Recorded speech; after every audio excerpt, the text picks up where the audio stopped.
Gwen, how long it's been since you were here. It's been a long time, hasn't it? It's been a minute, yeah. I blame you. No, just kidding.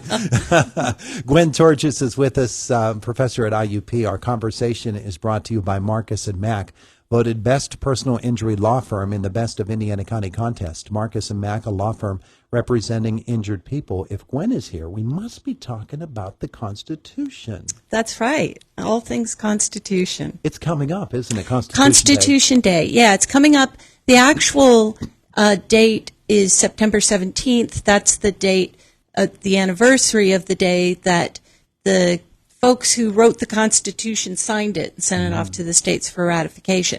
IUP is celebrating it on Monday, September 18th. Mm-hmm. So that would be 234? Yeah. 234 years. Yeah. For the Constitution. And not only are you celebrating the day, you're actually inviting some of the framers of the Constitution back. Yes, we are.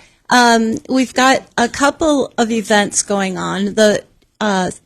We have a public reading of the Constitution at noon, and I do believe that Charles Pinckney and Ben Franklin are showing up for the public reading. But then at 6 o'clock, we're going to have a chat with the Founding Fathers when Ben Franklin will join, James Madison will join Franklin and Charles Pinckney.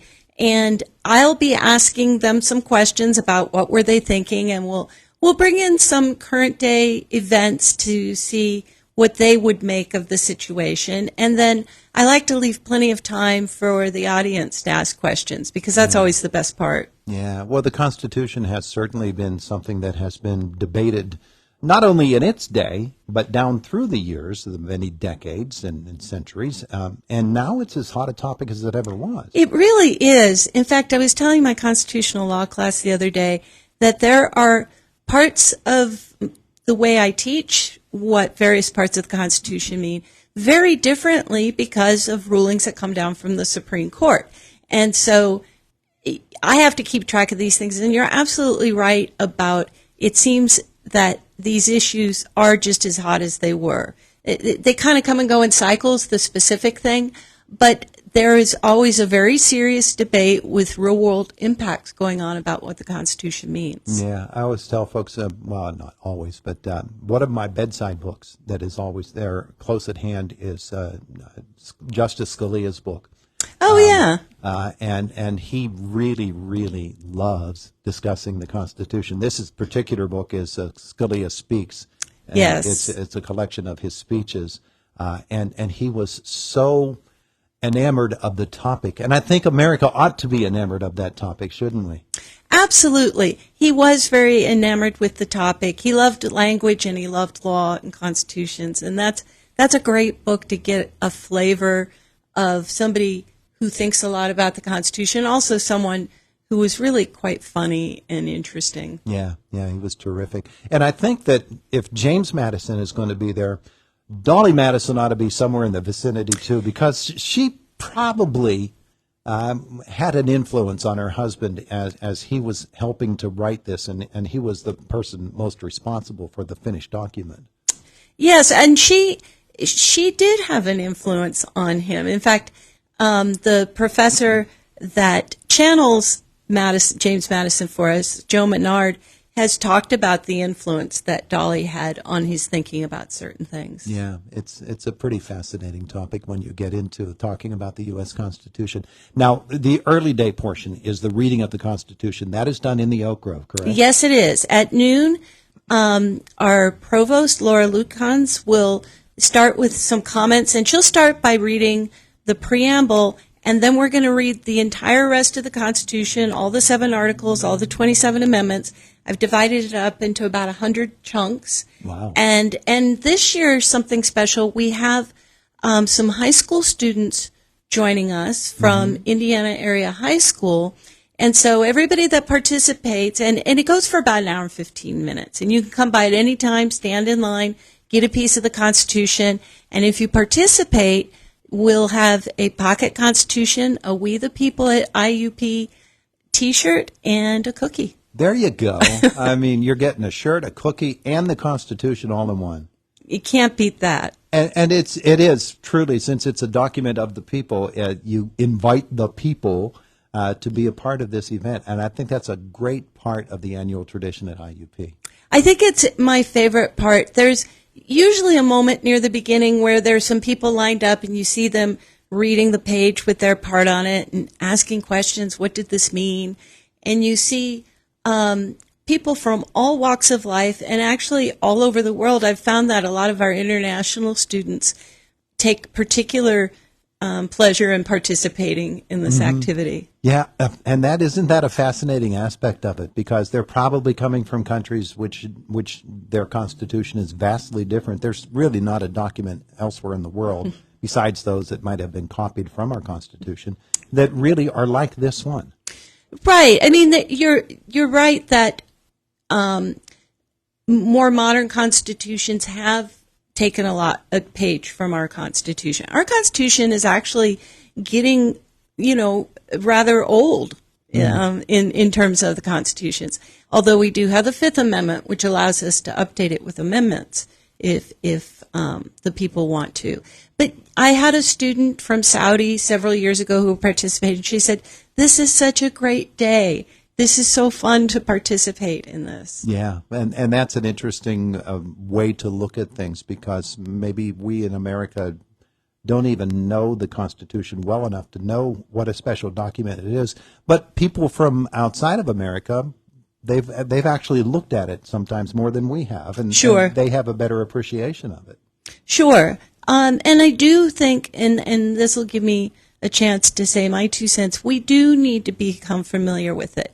It's a great privilege to live in the United States and to live under this government, but it brings with it certain responsibilities to upkeep this democracy. We have to be aware of how our government works and is set out. I mean, how are we going to know if it's not going right if we don't know how it's supposed to go? Yeah. Now, you mentioned a couple of moments ago that in terms of relative length of a constitution being effective and still being in place, ours is actually getting a little bit long in the tooth. There are many countries where their governing document hasn't lasted nearly as long. In fact, some of the founding fathers had no idea that this would last any more than a couple of decades. Absolutely. In fact, they hoped it would last a couple of decades, but they didn't necessarily hope that it would last longer than that. They assumed that the next generation or the one after that would want to take it and make it its own. So I think that they would be surprised that it has lasted this long. There was nobody at the Constitutional Convention that were satisfied with everything. In fact, Franklin made a speech where he said, "Look, there's plenty of things about this that I don't like, but I'm not sure that I'm sure that we wouldn't be able to come up with anything better right now. We've been working on this for 3 months, and maybe there's not anything better." And he said, "For the moment, in the name of unity, I'm going to put away my qualms about it and support it." And now, 234 years later, we've had the time to look at it, and really we're pretty satisfied with the document overall. Yes, although there are aspects maybe that it might be useful to amend some of the legislative procedures and so forth. And maybe it's too hard to, we thought that the way they set up the Fifth Amendment to change the Constitution with a proposal that's approved by 2/3 of both the House and the Senate, and then 3/4 of states have to approve it. Thousands of amendments have been proposed, but only 27 have actually gone through that rigorous process and been ratified. It might be better if it were a little easier still. Sure. 2/3 of 50 is a lot different than 2/3 of 13. Right, right. So we understand all of that. And that can all be a part of the 6 o'clock series coming up on Monday night. How do Bring you your feel? hard questions. Yeah, you'd love to take a shot at them. Yes, absolutely.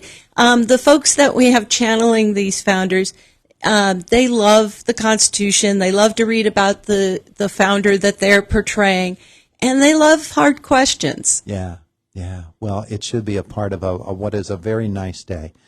In celebration of the U.S. Constitution, Constitution Day at IUP is happening on Monday, Noon in the Oak Grove for Noon the in reading. the Oak Grove, yes, and then at 6 o'clock in Elkin Hall, the Great Room. There you go.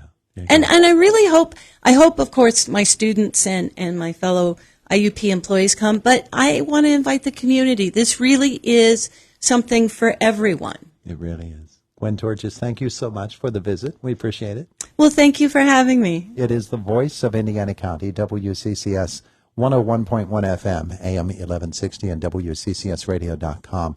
24 minutes after 9 o'clock. Coming up, Jake is in the newsroom. He'll be visiting with us shortly. And then that's right after CBS Sports. In our next half hour here on Indiana in the Morning, the Indiana County Humane Society has a very special event coming up. If you are familiar with their annual calendar, you probably know what it is. But Beth Finnegan will be here with guests, and we'll talk about it. It is Indiana in the Morning, always presented by First Commonwealth Bank on the voice of Indiana County, WCCS 101.1 FM, AM 1160, and WCCSradio.com. Pirates baseball happening today. 12:10 is your airtime, 12:35 first pitch from Mitch Keller. Indiana in the Morning here on WCCS. It's just about 25 minutes after 9 o'clock. The CBS Sports Minute brought to you by S&T Bank, People Forward Banking. Just the usual for me. I'm barely awake. I'll have a pumpkin spice latte. Ooh, maybe I should spice things up. A double shot? Bigger. A triple shot? You'll be awake all night. What if I finally took time off of work, hopped on a plane,